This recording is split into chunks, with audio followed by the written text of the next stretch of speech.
Oh, hey, what's going on? My car's done. That's what's going on.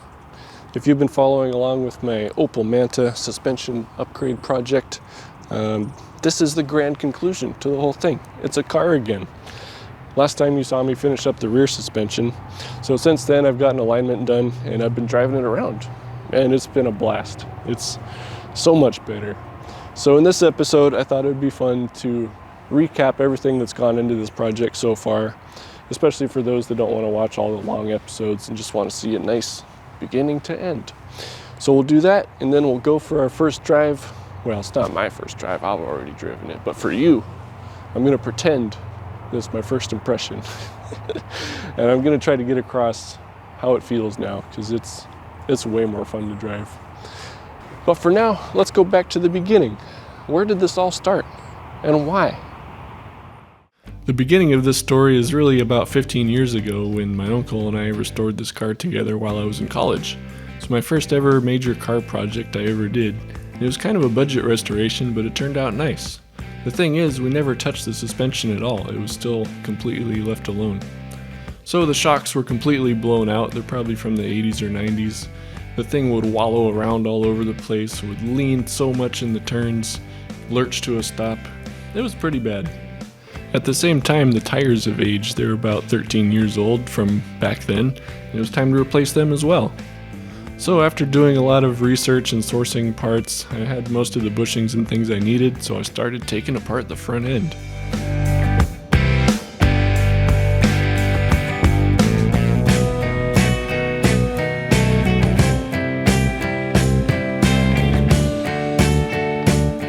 Once the wheel arches were empty, it was easy to see how grungy they were inside. Good condition, but they just needed some freshening up, so I did a bunch of cleaning, along with some fresh black paint, as well as some new undercoating in these areas to give it a fresh new look, and a nice black background behind the wheels.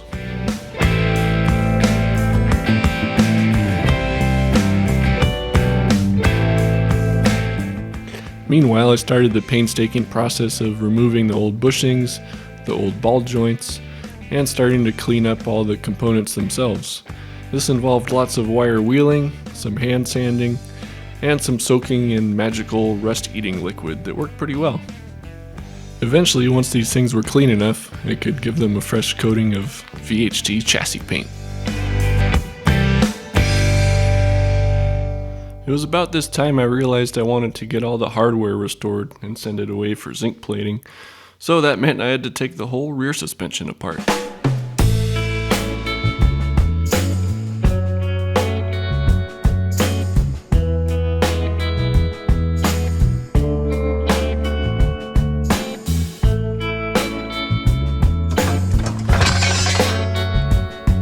Once everything was apart, I could organize all my hardware and gather a few other things that I wanted to send in for plating, box them up, and hope for the best. In the meantime, there was much of the same activity as what went on in the front. Lots of cleaning up of various components, painting things, and detailing the entire undercarriage, and doing some new undercoating in the back arches as well.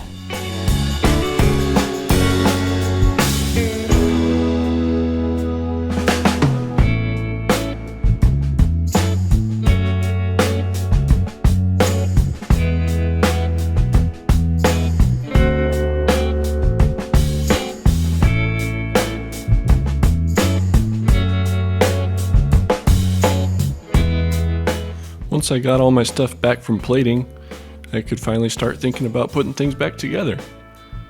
So I started with the front end, and some of the bushings needed to be modified before I could put things back together.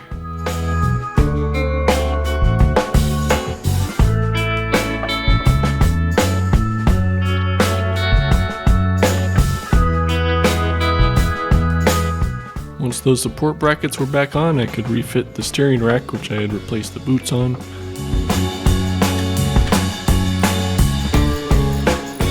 And then I realized I needed to clean up the brake spindles since they hold everything together in the front end. And then I could press in some new lower ball joints with my handy little Harbor Freight kit. Finally, I could install the new control arm bushings, making sure to grease them all.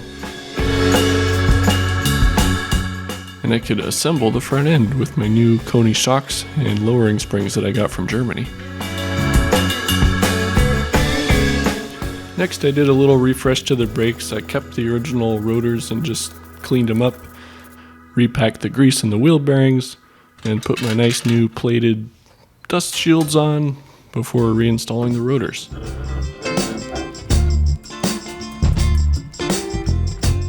I got some nice new brake calipers because my originals were pretty past their prime, and these new ones are a nice yellow zinc color too, which kind of matches everything nicely. Then I had to make some new hard lines for the front because the old ones were pretty stripped.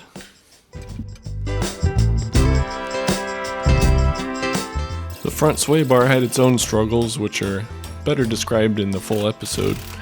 And then I made another giant mistake, which you'll just have to watch episode 5 to see what that was. But finally I could do a rough alignment by eyeball and attach the tie rods, and that pretty much finished up the front end. Then it was finally time to turn my attention to the back of the car. The first major component to deal with was the torque tube. I made a whole separate video about this, but after taking it completely apart, I cleaned up the metal tube assembly and cross member and repainted them.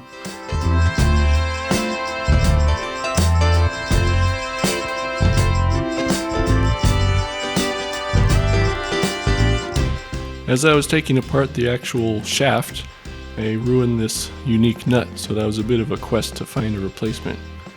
But then I could cut away the old rubber donut, revealing the bearing shell, which was tricky to take apart, but once I did, I could replace the bearing, grease it, put it back together, and install a new donut.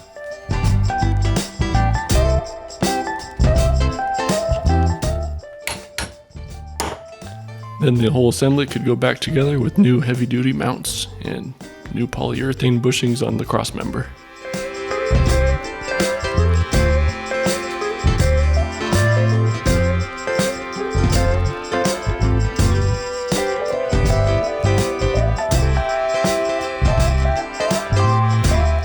After this was all done, I could turn my attention to the axle.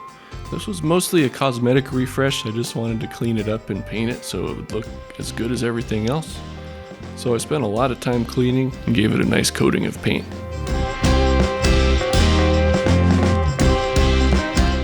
I couldn't find any replacements for the rear sway bar bushings, so I had to modify some generic ones. But once that was done, I could reattach the cleaned up sway bar to the axle, as well as the brake lines. Then I installed new bushings into the trailing arms, and I could attach them to the axle, and then I could attach the axle to the car.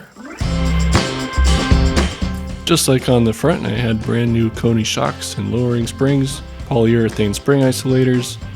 Pretty much everything suspension related is brand new.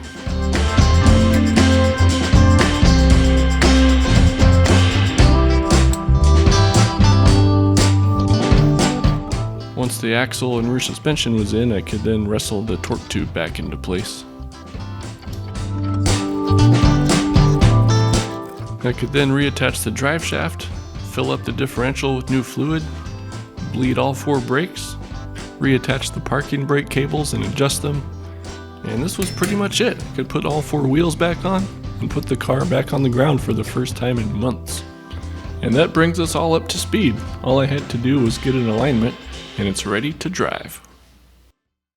Okay, let's go for a little drive. I'm gonna go on a nice little twisty local road. Nothing crazy. I'm not a race car driver, and my standards for handling are relatively low. I've never owned like a real sports car. I do have a Miata though. And that's actually a pretty good bar for handling with a low amount of horsepower. Kind of like this, around 100 horsepower. So that'll be kind of my reference point. And yeah, I mean, it's a car from the 70s, but I think it's gonna be a lot better than it was before. So let's go for a ride.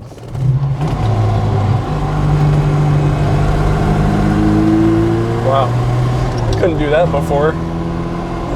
Actually taking corners at speed, unheard of. Wow.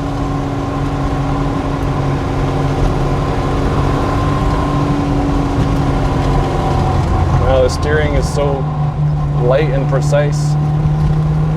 For a car from the 70s, I mean, The steering's great. It's manual rack and pinion, and there's no slop in it. It's pretty immediate. Now, obviously not the fastest car in the world, so it's all about how much you can carry through turns. And I mean, compared to before, it's night and day. There's a bunch of little potholes on this road, but it's soaking it up really well. Not feeling them too much. Downshift. Oh boy. Popo. It's a good thing this isn't a fast car. Holy shit.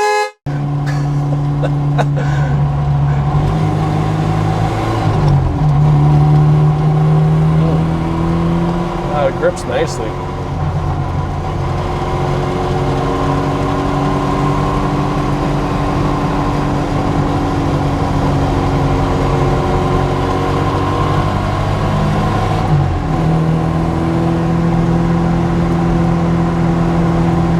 I actually have a lot more confidence now carrying a bit more speed into the twisties.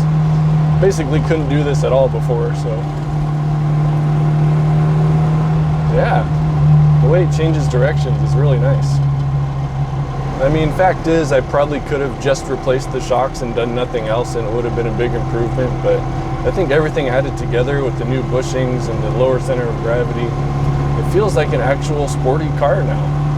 I know it's 1970s technology, and you know, my frame of reference is limited, but at the end of the day, it's all about how much fun do you have and what kind of a smile does it put on your face. It's doing it. It's doing it. I'm having a good time.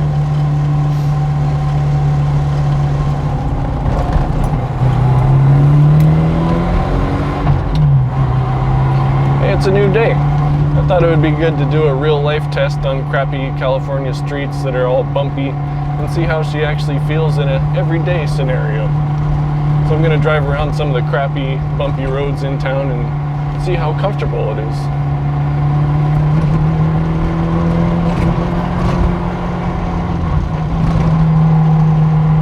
It's really not bad, and the car itself may have some rattles, and of course the random things that I have in the trunk and in the console.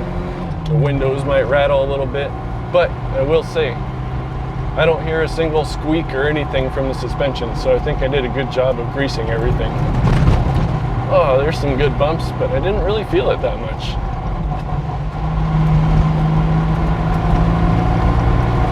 Not too shabby.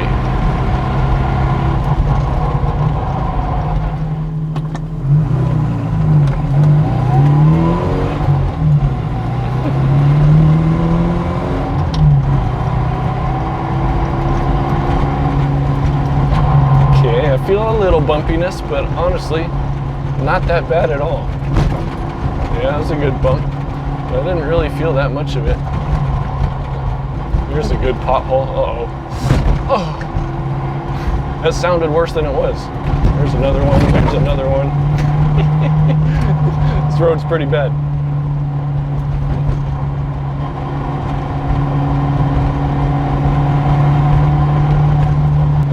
I gotta say, this road is a lot worse than my Miata. This is actually pretty comfortable.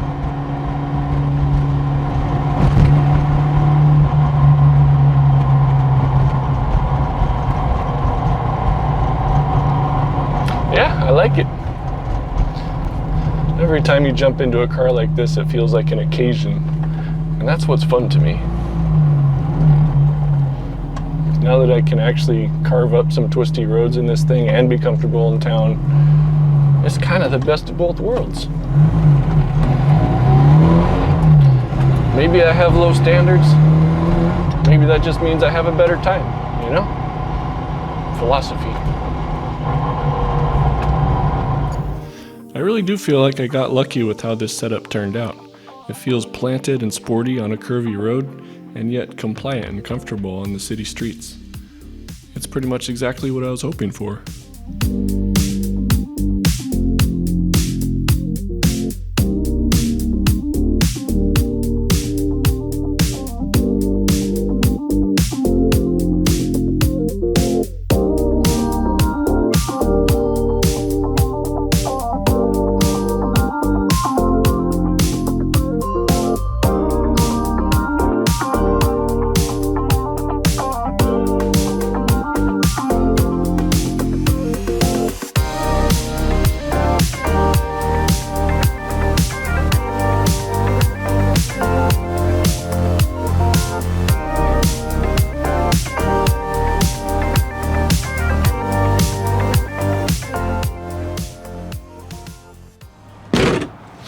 Well, as you can tell, I like it a lot. It's a lot of fun to drive now, so much better than it was before. I do have to address one little elephant in the room, however. I don't really like how it looks. The front is too low, the rear is too high. It looks silly. I kind of would prefer a more level stance, so I'm gonna have to figure out a way to either raise the front a little bit and or lower the rear a little bit, maybe a bit of both. If you guys have any suggestions, I'm all ears, but I'm gonna call this project done. It's a fully functional driving car. Short of any other adjustments, I'm really happy with it. So appreciate you guys following along. It's been a great journey, and there's going to be more with this car in the future. I have some plans for some maintenance work as well as some potential performance upgrades. I don't know. We'll just have to see. But there's going to be other cars as well. This isn't just an Opel channel, okay? It's car stuff. So there's going to be other cars and other stuff. So you just be prepared, okay? Hit all the buttons, and I'll see you in the next one. Thank you very much. I guess. I don't care.